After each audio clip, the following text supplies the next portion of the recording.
Saudari dan saudara yang terkasih dalam Kristus, bertemu lagi dengan saya Pastor Serafin Dani Sanusi OSC. Kita akan merenungkan kali ini dari Injil Matius bab 5 ayat 43 sampai dengan 48. Kamu telah mendengar yang difirmankan, kasihilah sesamamu manusia dan bencilah musuhmu. Namun aku berkata kepadamu, kasihilah musuh-musuhmu dan berdoalah bagi mereka yang menganiaya kamu. Dengan demikian, kamu menjadi anak-anak Bapamu yang di surga. Sebab ia menerbitkan mataharinya bagi orang yang jahat maupun orang yang baik, dan menurunkan hujan bagi orang yang benar maupun orang yang tidak benar. Apabila kamu mengasihi orang yang mengasihi kamu, apakah upahmu? Bukankah pemungut cukai juga berbuat demikian? Apabila kamu hanya memberi salam kepada saudara-saudaramu saja, apa lebihnya perbuatanmu? Bukankah bangsa-bangsa yang tidak mengenal Allah pun berbuat demikian? Karena itu, haruslah kamu sempurna, sama seperti Bapamu yang di surga sempurna. Demikianlah sabda Tuhan. Dari bacaan Injil yang baru saja kita dengar, Yesus mengajarkan sebuah perintah yang radikal. Apa itu radikal?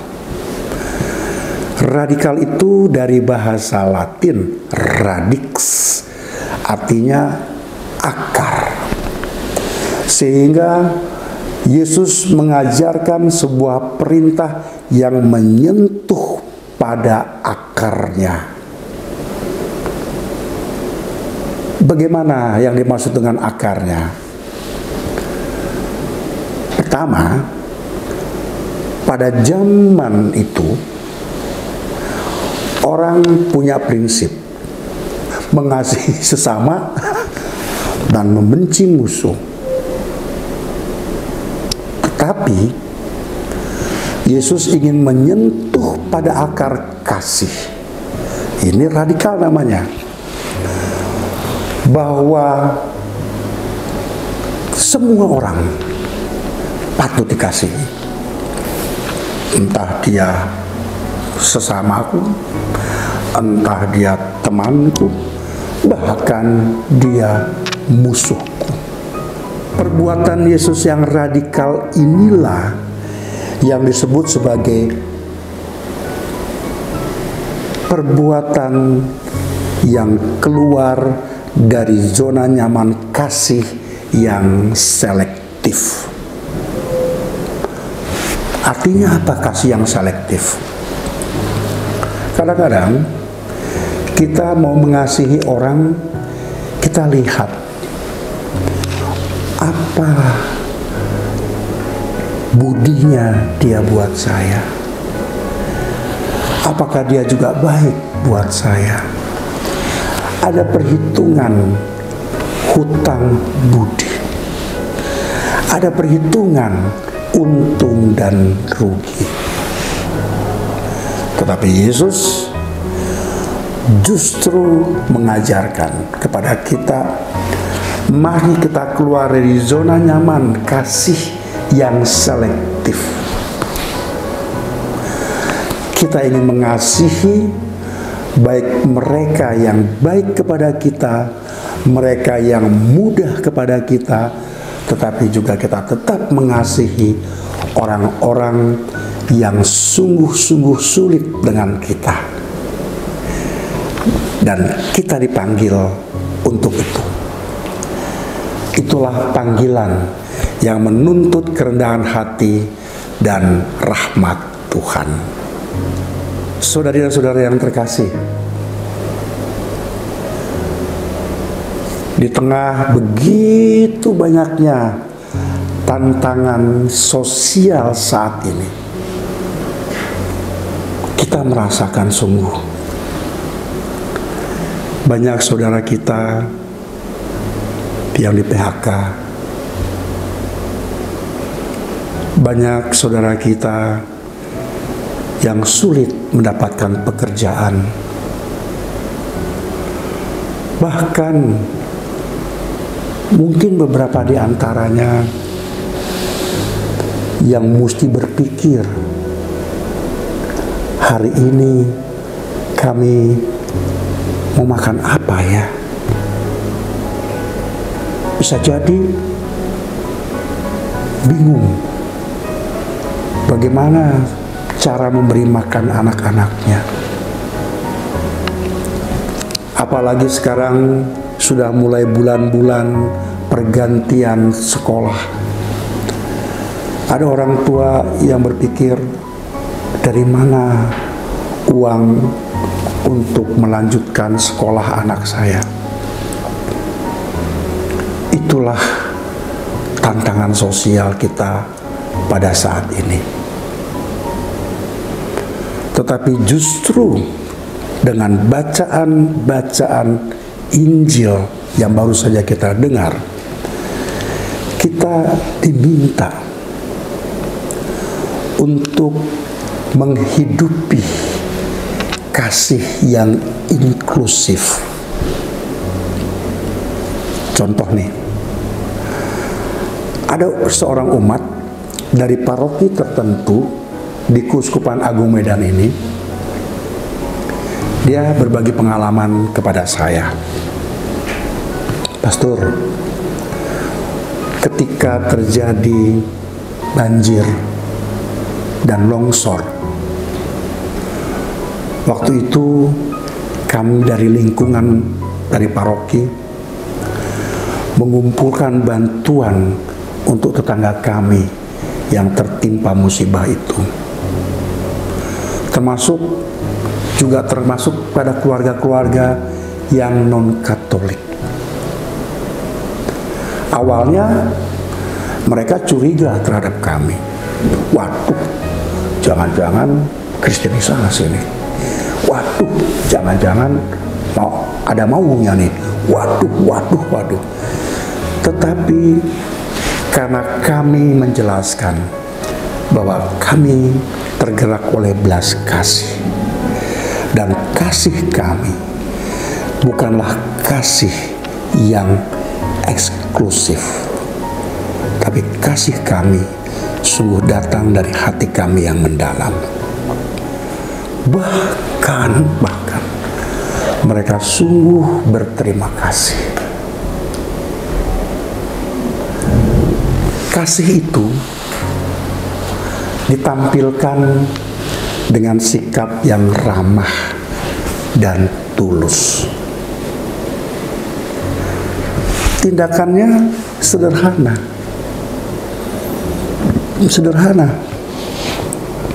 tetapi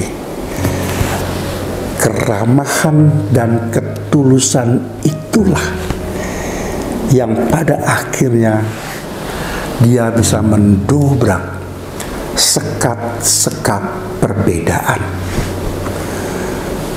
Entah berbeda karena agama, entah berbeda karena ras, entah berbeda karena suku, bahkan sekat-sekat permusuhan sekalipun.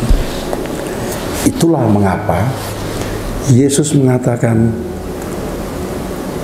kasihilah musuhmu sama seperti engkau mengasihi sesamamu.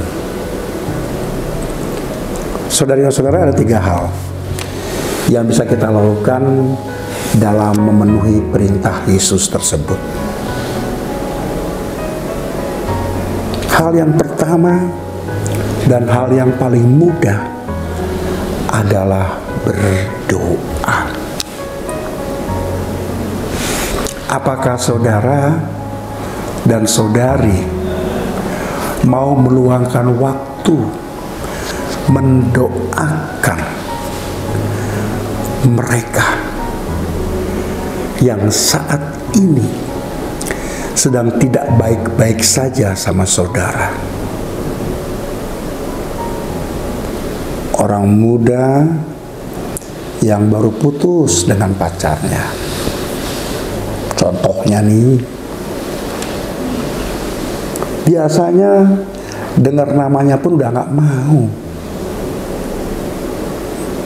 jijik katanya. Tapi justru Yesus mengajarkan kepada kita, berani gak nih orang muda yang baru putus sama mantannya, pacarnya ini, mendoakan supaya pacarnya dapat jodoh yang lebih baik daripada dia. Kalau putus artinya orang itu nggak baik, dua-duanya nggak ketemu jodohnya, nggak bisa saling mengasihi. Maka doakanlah dia supaya dia bisa lebih baik dan punya jodoh yang lebih baik. Begitu. Jangan terus dimusuhin. Kalau terus dimusuhin, artinya kita hanya hidup berdasarkan untung dan rugi, bukan berdasarkan kasih. Yang kedua,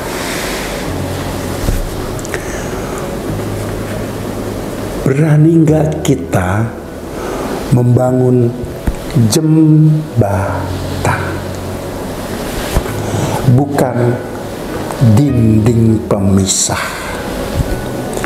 tapi jembatan kasih bagi orang-orang yang ada di sekitar kita.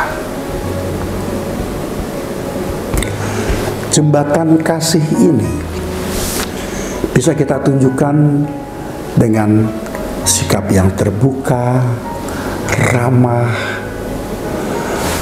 mengundang mereka untuk hadir dalam berbagai peristiwa kehidupan kita.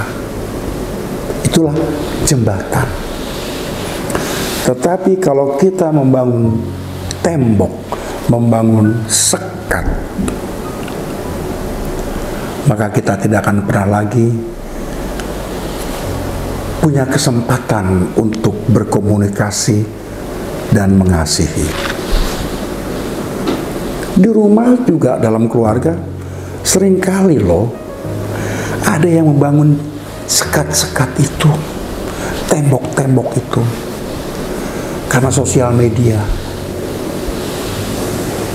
Anak lebih asik main handphonenya, scroll-scroll TikToknya, mamanya lebih asik scroll-scroll Facebooknya, bapaknya asik dengan apa yang lain. Ketika masing-masing sibuk dengan HP-nya, sebetulnya pada saat itu kita semua sedang membangun tembok, sekat antara saya dengan mama saya, antara saya dengan bapak saya, antara saya dengan abang saya, antara saya dengan kakak saya, dengan adik saya. Kalau di rumah kita sudah membangun tembok-tembok seperti itu, apalagi nanti kita di luar. Jadi saudara, kalau di rumah, di keluarga, bangunlah jembatan tadi. Taruhlah HP, berkomunikasilah terus di dalam keluarga ini. Itu menjadi sangat penting. Dan yang ketiga, yang terakhir, mau mengampuni dan merangkul. Memang gak gampang mengampuni itu, saudara. Gak gampang. Pastor itu teori aja. Kadang-kadang pastornya juga gak mengampuni kita-kita ini kok. Tetapi justru kita terus diingatkan, ayo ampunilah. Saya pun akan terus berusaha, karena saya punya kasih, maka saya akan terus mengampuni sebagaimana Kristus mengampuni kita. Jadi saudari dan saudara yang terkasih, Injil yang tadi kita dengarkan akhirnya mengajak kita untuk menjadi cermin kasih Allah. Jadi kalau saya melihat saudara, saya seperti bercermin, ada kasih Allah di situ. Cermin inilah sebetulnya yang dibutuhkan. Maka marilah kita menghadapi kasih yang inklusif. Kita hidupi kasih yang inklusif dan kasih yang misioner. Ingat, tahun ini fokus pastoral umat Katolik di Keuskupan Agung Medan menjadi umat Katolik yang bermisi.